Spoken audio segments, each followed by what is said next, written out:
بسم اللہ الرحمن الرحیم۔ عزیز طلباء، السلام علیکم۔ اردو جماعت ہشتم کے آج کے لیکچر کے ساتھ میں ہوں علی عرفان۔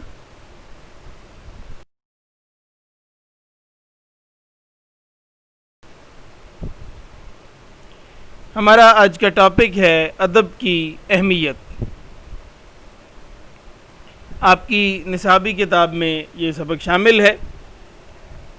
آج کے لیکچر میں ہم اس چیپٹر کی ریڈنگ کریں گے اور کوشش کریں گے کہ کچھ مشقی سوالات بھی دیکھ لیں۔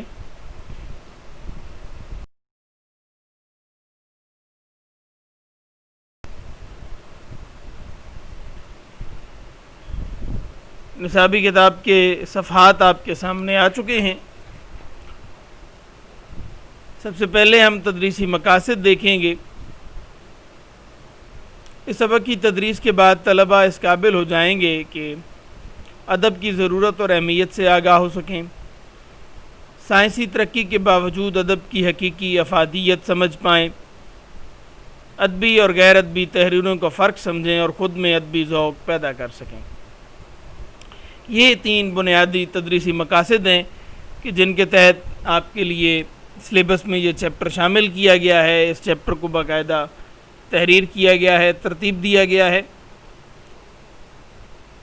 اس سے پہلے کہ ہم ریڈنگ کا آغاز کریں، حسب سابق حسب معمول آپ کو پہلے ایک میں کام دینے لگا ہوں۔ خاص الفاظ، یہ خاص الفاظ اسی چیپٹر میں سے ہی لیے گئے ہیں، یعنی یہ الفاظ اس چیپٹر میں مختلف جگہوں پہ استعمال ہوئے ہیں۔ ان کے معنی آپ نے فرہنگ کی مدد سے یا لغت کی مدد سے یا کسی اور حوالے سے تلاش کر کے آپ نے ان الفاظ کے معنی اپنے پاس کاپی میں لکھنے ہیں۔ خاص الفاظ جو آپ کے سامنے اسکرین پر سب سے پہلے آئے ہوئے ہیں تدریسی مقاصد کے بعد، یہ تقریباً 12 الفاظ ہیں اور ان کے معنی آپ نے خود لکھنے ہیں۔ یہ آپ کا پہلا ہوم ورک ہے۔ اس کے بعد ہم چیپٹر کی ریڈنگ سٹارٹ کرتے ہیں۔ ادب عربی زبان کا لفظ ہے۔ اس کا مطلب ہے حیرت انگیز چیز، عادت اور طرز عمل کا ایسا معیار جو داد کے قابل ہو، یعنی کوئی حیران کن چیز ہو اس کے لیے لفظ ادب استعمال ہوتا ہے، یا کوئی قابل تعریف قابل داد عمل ہو اس کے لیے، یا عادت قابل داد اس کے لیے یہ لفظ استعمال ہوتا ہے۔ اردو انسائکلوپیڈیا دائرہ معارف اسلامیہ کی جلد 2 میں اس کی وضاحت یوں کی گئی ہے۔ اس سے پہلے کہ میں ادب کی جو وضاحت اردو انسائکلوپیڈیا دائرہ معارف اسلامیہ میں کی گئی ہے، میں پہلے آپ کو اردو انسائکلوپیڈیا دائرہ معارف اسلامیہ کے متعلق تھوڑا سا بتا دوں۔ پہلی چیز کہ انسائکلوپیڈیا کسے کہتے ہیں۔ انسائکلوپیڈیا کوئی ایک کتاب یا کتابوں کی پوری سیریز یا ایک سے زائد جلدوں پر مشتمل ایک کتاب ہو سکتی ہے، جس میں بہت سارے موضوعات پر یا کسی ایک خاص موضوع کے یا کسی ایک خاص ٹاپک کے مختلف پہلوؤں پر ہر طرح کی معلومات آپ کو فراہم کی جاتی ہیں، ممکنہ طور پہ ہر طرح کی معلومات آپ کو فراہم کی جاتی ہیں۔ اور یہ الف بائی ترتیب میں، جسے آپ انگریزی میں الفابیٹک آرڈر کہتے ہیں، اردو میں اس کے لیے لفظ استعمال ہوتا ہے الف بائی ترتیب۔ الفابیٹک آرڈر میں یہ معلومات آپ کو فراہم کی جاتی ہیں۔ جس طرح آپ ڈکشنری دیکھتے ہیں یا لغت دیکھتے ہیں، اس میں الفابیٹک ترتیب ہوتی ہے، الف بائی ترتیب الفابیٹک آرڈر میں چیزیں ہوتی ہیں۔ بالکل اسی طرح سے انسائکلوپیڈیا میں بھی چیزوں کی وضاحت الفابیٹک آرڈر میں ہوتی ہے، لیکن لغت اور انسائکلوپیڈیا میں ڈفرینس ذہن میں رکھیں کہ انسائکلوپیڈیا میں مکمل انفارمیشن دی جاتی ہے، لغت میں آپ کو صرف کسی لفظ کے معنی دیے جاتے ہیں، جبکہ انسائکلوپیڈیا میں مختلف چیزوں کے بارے میں آپ کو بہت ساری معلومات دی جاتی ہیں۔ یہ لغت سے بہت وسیع چیز ہوتی ہے۔ انسائکلوپیڈیا کو آپ قطعاً لغت نہ سمجھیں، بلکہ اس میں معلومات کا ایک پورا خزانہ موجود ہوتا ہے۔ اچھا، اردو کا جو انسائکلوپیڈیا ہے، انسائکلوپیڈیا کے لیے اردو میں لفظ جو استعمال ہوتا ہے اسے معارف، دائرۃ المعارف کہتے ہیں، دائرہ معارف یا دائرۃ المعارف کہتے ہیں۔ دائرہ معارف اسلامیہ بنیادی طور پہ اس کا نام انسائکلوپیڈیا آف اسلام، اور اردو ترجمہ اس کا جو ہوا اسے دائرہ معارف اسلامی، اردو دائرہ معارف اسلامیہ کہا گیا۔ بنیادی نام اس کا انسائکلوپیڈیا آف اسلام ہے۔ یہ یونیورسٹی آف لیڈن نے شائع کیا انسائکلوپیڈیا آف اسلام، اور 1913 سے لے کر 1938 کے درمیان یہ کافی لمبے عرصے تک یہ شائع ہوتا رہا اور اس انسائکلوپیڈیا پہ کام ہوتا رہا۔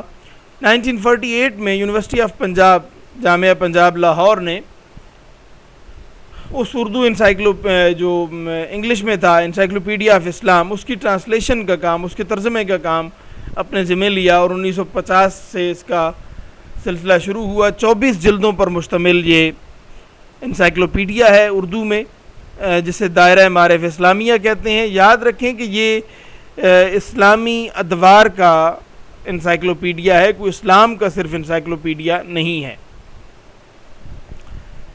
اب آتے ہیں ہم اپنے موضوع کی طرف۔ میں نے انسائکلوپیڈیا کی وضاحت تفصیل سے اس لیے بتایا کہ آپ کے ذہن میں سوال پیدا ہو سکتا ہے کہ یہ انسائکلوپیڈیا کیا چیز ہے۔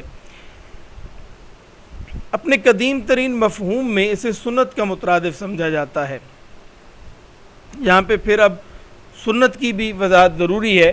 ہمارے ہاں سنت کا رائج معنی جو ہوتے ہیں وہ عمومی طور پہ وہی پہلی مرتبہ ذہن میں آتے ہیں اور وہی قبول کیے جاتے ہیں، لیکن سنت ہمارے ہاں یعنی سنت رسول کے معنوں میں حضرت صلی اللہ علیہ وآلہ وسلم کی سنت، حضرت کی نسبت سے کوئی بھی قول و فعل جو عمل میں لایا جاتا ہے اسے ہم سنت کہتے ہیں۔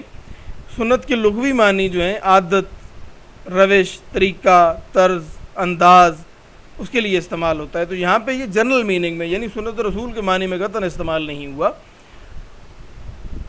سنت کا مترادف سمجھا جاتا ہے لفظ ادب، یعنی عادت، موروثی معیار، طرز عمل، دستور یعنی قانون، جو انسان اپنے آباء و اجداد اور ایسے بزرگوں سے حاصل کرتا ہے جنہیں قابل تقلید سمجھتا ہے۔ قابل تقلید یعنی پیروی کے قابل، جن کی پیروی کی جائے۔ جب انسان موروثی طور پہ کسی سے کوئی چیز حاصل کرے، ایسے لوگوں سے، ایسے بزرگوں سے، آباء و اجداد سے کہ جنہیں وہ قابل تقلید سمجھتا ہو، اس عمل کو، اس معیار کو، اس قانون کو، اس طرز کو، اس طرز عمل کو ادب کہتے ہیں۔ یہ دائرہ معارف اسلامی اردو انسائکلوپیڈیا نے اس کی یہ وضاحت کی ہے۔ ابھی یہ آپ کو ادب کے مختلف معنی بتا رہا ہے کہ ہسٹوریکلی ماضی میں ادب کن کن معنی میں، لفظ ادب کن کن معنی میں استعمال ہوتا رہا ہے۔ وقت گزرنے کے ساتھ اس لفظ کے معنی میں تبدیلیاں آتی رہیں۔ اچھا، یہ بات آپ کے علم میں ہونی چاہیے کہ ایک ہی لفظ مختلف زمانوں میں مختلف معنی میں استعمال ہوتا ہے، ایسا تاریخی طور پہ ہوتا رہا ہے۔ یعنی ایک لفظ جو فرض کریں کہ 5ویں صدی میں اس کے کوئی اور معنی ہوں گے، اور وہی لفظ 6، 7، 8، 10ویں صدی میں آ کے اور معنی میں استعمال ہو رہا ہوگا۔ وہی لفظ 14ویں صدی میں آئے گا تو اس کے مزید معنی بدل جائیں گے۔ تو یہ سالوں صدیوں کا عمل ہوتا ہے لفظوں کے معنی بدلنے کا، لیکن لفظوں کے معنی بدلتے رہتے ہیں۔ لفظ اپنے مثلا میں آپ کو ایک مثال دے دیتا ہوں۔ ریختہ ایک لفظ ہے، ریختہ، رے، یہ، خے، تے اور ہے حوض والی۔ اچھا، اسے ریختہ کا جو لفظ ہے یہ بنیادی طور پہ موسیقی کی ایک اصطلاح ہے۔ ریختہ لفظ موسیقی کی اصطلاح تھی، ایسی موسیقی کہ جس میں ہندوستانی اور فارسی جو راگ ہیں ان کو ملایا جاتا تھا، ان کو مکس کر کے نئے راگ ترتیب دیے جاتے تھے، ان کے لیے لفظ استعمال ہوتا تھا ریختہ۔ بعد میں اس کا اطلاق ایسی شاعری پر ہوا اس لفظ کا کہ جس میں آدھا مصرع یا آدھا حصہ یا ایک مصرع جو ہے وہ فارسی کا اور ایک مصرع جی ہندوستانی زبان کا یعنی مقامی اردو زبان کا ہوتا تھا، اس وقت کی اردو۔ بعد میں جو زبان ہندوستان میں بولی جاتی تھی اس کو ریختہ کہا جانے لگا، اور پھر وہی ریختہ جو ہے وہ اردو زبان بن گئی۔ تو یہ ایک لفظ کے مختلف معنی مختلف ادوار میں۔ مثال میں نے اس لیے دی کہ آپ کے ذہن میں یہ چیزیں کلیئر ہوتی جائیں۔ مجھے لگ رہا ہے کہ ہم ایک لیکچر میں شاید اس چیپٹر کو کور تو نہ کر پائیں، لیکن اب ضروری ہے کہ ان الفاظ کی اگر وضاحت نہیں ہوگی تو آپ کو یقینی طور پہ چیزوں کی سمجھ ہی نہیں آئے گی۔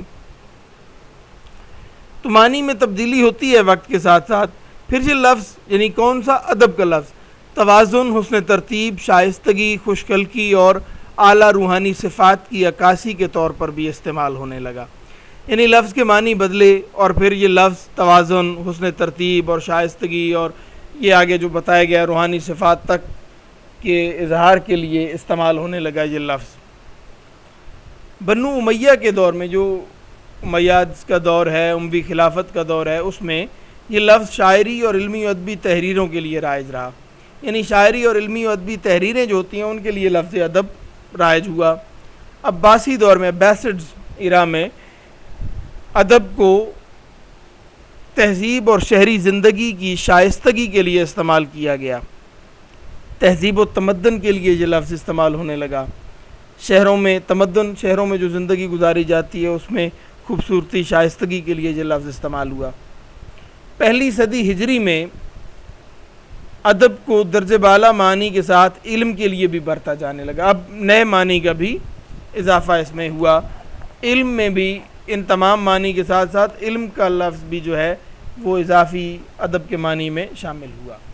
یہ تاریخی حوالے سے آپ کو ان 2 پیراگرافز میں بتایا گیا ہے کہ ادب کا لفظ کن کن معنی میں استعمال ہوتا رہا ہے۔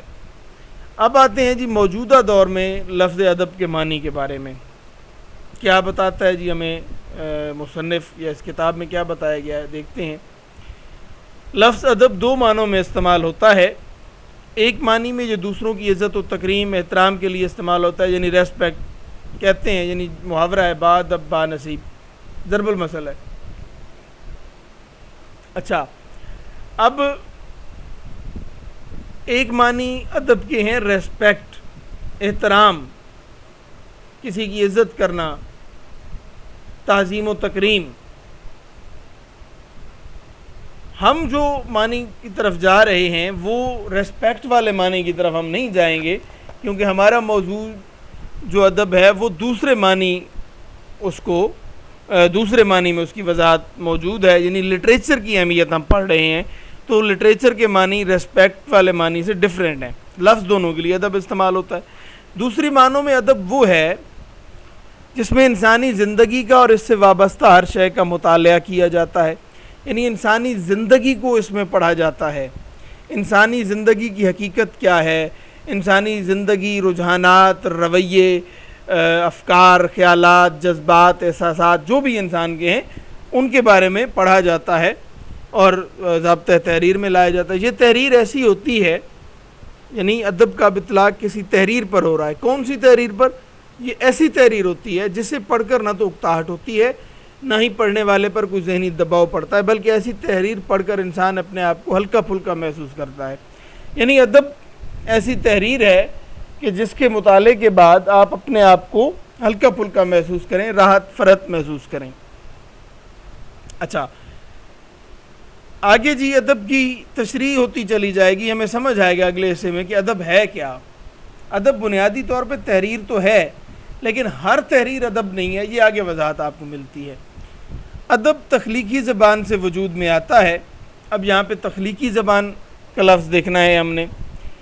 تخلیقی زبان ایسی زبان ہے کہ جس میں زبان کا تخلیقی استعمال کیا گیا ہو، زبان کا ایسا استعمال کہ جسے آپ تخلیقی انداز میں برتیں۔ لفظ کو جب آپ تخلیقی انداز میں برتیں، اب تخلیقی انداز کیا ہے، یا زبان کی تخلیقیت کیا ہے، یا تخلیقی زبان کیا ہے، یہ اب دیکھتے ہیں۔ کوئی بھی لفظ ایک تو طے شدہ معنی کا حامل ہوتا ہے، جسے آپ لغوی معنی بھی کہتے ہیں، لیکن آپ شاعری میں، ادب میں اکثر دیکھتے ہیں کہ لفظ اپنے اصل معنی سے ہٹ کے اور بھی بہت سارے معنی میں استعمال ہو رہا ہوتا ہے۔ اس کے لیے مختلف طرح کی ٹیکنیکس یوز کی جاتی ہیں، ادبی صنعتیں یوز کی جاتی ہیں، جیسے تشبیہ ہے، جیسے استعارہ ہے، جیسے تلمیح ہے، اسی طرح اور بہت ساری مجاز مرسل اور کنایہ اور علامت اور تمثال نگاری، اور یہ آگے تفصیلیں بہت ساری ہیں جو آپ کی سطح سے اوپر ہیں، آپ کو آگے جا کے پڑھنی ہے یہ چیزیں اور سمجھ آئیں گی۔ میں آپ کو صرف ایک مثال دے دیتا ہوں۔ مثلا جب ایک ماں ایک یعنی جملہ سنیں اور اس سے آپ اندازہ لگا لیں کہ زبان کا تخلیقی استعمال کیا ہے یا تخلیقی زبان کیا ہوتی ہے۔ ایک ماں کا اظہار محبت ہے اپنے بیٹے کے لیے، کہ میرا چاند آ گیا، جب میرا چاند گھر لوٹ آیا. اب ظاہر ہے کہ اس کا بیٹا واپس آیا ہے اور وہ اپنے بیٹے کو چاند کہہ رہی ہے. اب چاند ایک سیارہ ہے، سیٹلائٹ ہے، قطعاً وہ کسی کا بیٹا نہیں ہو سکتا. لغوی معنی تو چاند کے مون، ایک سیٹلائٹ یا ایک سیارہ. لیکن ماں وہ لفظ، اب یہ لٹریچر کا ایک تخلیقی استعمال ہے، اسے آپ استعارہ کہتے ہیں. ٹھیک ہے، یا میرا بیٹا شیر کی طرح بہادر ہے. جب میرا بیٹا شیر ہے کوئی بندہ کہے، اب اس کا بیٹا قطعاً شیر نہیں بن جاتا، وہ کوئی جانور نہیں بن جاتا، بلکہ شیر کے معنی یہاں پہ بدل جاتے ہیں اور شیر کے معنی یہاں پہ بہادر کے بن جاتے ہیں. بہادری کی علامت کے طور پہ لفظ شیر استعمال ہو رہا ہے یہاں پہ. اب یہ علامتی معنی ہے، یہ زبان کا تخلیقی استعمال ہے، اور اس طرح کی زبان جو ہوتی ہے اسے آپ تخلیقی زبان کہتے ہیں. اور ادب ایسی ہی زبان سے وجود میں آتا ہے. یعنی لغوی معنی کے لفظ کے لغوی معنی یا لغوی طرز پہ استعمال جو ہے زبان کا، وہ قطعاً ادب میں آپ کو ملتا ہے، لیکن ہر وقت وہی نہیں ملتا. ادب تخلیقی زبان میں سے وجود میں آتا ہے، اور اس کے لیے زبان پر عبور ہونا، یعنی زبان پر مکمل دسترس ہونا لازم ہے. یہ بات بھی یاد رکھی جائے کہ ادب دنیا کی ہر زبان میں تخلیق ہوتا ہے، ہر زبان میں لٹریچر موجود ہے. عربی، فارسی، چینی، جرمن، انگریزی، پنجابی، سندھی، بلوچی، پشتو، براوی، آپ کی اپنی زبانیں جو ہیں، جن جن علاقوں سے آپ اسٹوڈنٹس ہیں، پشتو ہے، یا آپ کی جو یہ شمالی علاقہ جات میں شنا ہے اور بلتی ہے اور برشسکی ہے، وہ کہ مختلف طرح کی جو زبانیں ہیں، ان میں بھی ادب موجود ہے، لٹریچر موجود ہے. ہر لکھی ہوئی چیز متن کہا جاتا ہے. ہر لکھی ہوئی چیز جو تحریر میں آ جاتی ہے، جو چیز، اسے متن کہتے ہیں، انگریزی میں اسے ٹیکسٹ کہتے ہیں. تاہم ہر لکھی ہوئی تحریر ادب نہیں کہلاتی. کچھ تحریریں ادبی ہوتی ہیں اور کچھ غیر ادبی. سائنسی، جغرافیائی، نفسیاتی، معاشرتی تحریریں، اخباری خبریں اور صحافتی کالم غیر ادبی تحریروں میں شمار ہوتے ہیں. یہ ان میں ایک تو زبان کا تخلیقی استعمال نہیں ہوتا، دوسرا ان میں صرف انفارمیشن دی جاتی ہے یا حقائق بیان کیے جاتے ہیں غیر تخلیقی زبان میں. جبکہ ادبی تحریر وہ ہوتی ہے جس میں حقائق کے ساتھ ساتھ جذبات و احساسات کا باہمی ملاپ ہوتا ہے، اور زبان کا تخلیقی استعمال بھی ذہن میں رہے کہ وہ بھی ہوتا ہے. انگریزی میں ادب کو لٹریچر کہا جاتا ہے. یہ سادہ سی بات ہے. یہاں تک آپ کو یقیناً گفتگو کی سمجھ آ گئی ہوگی. اب اگر میں لیکچر کو آگے بڑھاؤں تو یہ لیکچر بہت طویل ہو جائے گا. میں کوشش کرتا ہوں کہ میں لیکچر کو آگے بڑھاؤں اور جلد کور کرنے کے قابل ہو سکوں. ادب کی دو اقسام بنیادی حیثیت کی حامل ہیں، شاعری اور نثر. ادب کو دو حصوں میں تقسیم کیا جاتا ہے، شاعری اور نثر میں. شاعری کی ضمنی اقسام، یعنی شاعری کی پھر آگے ذیلی اقسام ہوتی ہیں، وہ نظم ہے، غزل ہے، قصیدہ ہے، مرثیہ اور رباعی ہے. یعنی کچھ اقسام موضوع کے اعتبار سے ہوتی ہیں، کچھ اقسام حیت کے اعتبار سے ہوتی ہیں. جبکہ نثر میں افسانہ، کہانی، ناول، ڈرامہ، مضمون، آپ بیتی اور سفرنامہ وغیرہ شامل ہوتے ہیں. ادب کا بنیادی مقصد انسان کو ذہنی طور پر آسودگی اور خوشی فراہم کرنا ہوتا ہے. ایک ادیب یا شاعر کا کام یہ ہوتا ہے کہ وہ روزمرہ زندگی میں پیش آنے والے واقعات کو اپنی تحریروں کے ذریعے محفوظ کرے اور معاشرے کی صورتحال کو اپنے انداز میں بیان کرے.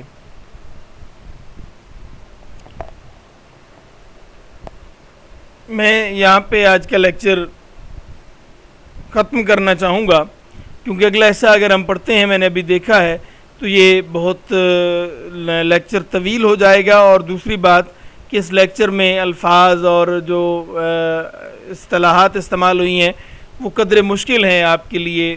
یعنی ان پہ آپ کو مشکل ناممکن نہیں ہے، ان کو سمجھنے کے لیے آپ کو تھوڑی محنت کی ضرورت ہوگی. تو آج کا ہوم ورک میں آپ کو صرف یہ جو خاص الفاظ کے معنی ہیں، ایک یہ ہوم ورک ہے آپ کا، اور اس کے علاوہ آپ کا ہوم ورک جو ہے کہ آپ اسی حصے کو جو ہم نے ریڈنگ کی ہے اس کو 1 سے 2 مرتبہ 3 مرتبہ ریڈ بھی کریں، اور اس لیکچر کو بھی 2-3 مرتبہ آپ ریوائز کریں. جو لیکچر میں نے ابھی ڈیلیور جہاں تک کر چکا ہوں اس کو 1-2 مرتبہ ریوائز کریں، تاکہ جو ٹرمز جو اصطلاحات یہاں پہ استعمال ہوئی ہیں ان کو آپ بہتر انداز میں سمجھ سکیں، اور اسی کی بنیاد پہ پھر ہم اس چیپٹر کا اگلا حصہ پڑھیں گے. ہوم ورک کی سلائیڈ آگے کے لیے اس لیکچر کے لیے کچھ اور ہے، لیکن آپ ہوم ورک کی اس سلائیڈ پہ نہ جائیں. آپ کو جو ہوم ورک میں نے بتایا ہے یہاں تک وہی آپ کافی سمجھیں، اور جو ہوم ورک آج کے لیے میں نے طے کیا تھا وہ پھر ہم نیکسٹ لیکچر میں دیکھ لیں گے. اس کے ساتھ ہی ہمارا آج کا لیکچر اختتام پذیر ہوتا ہے.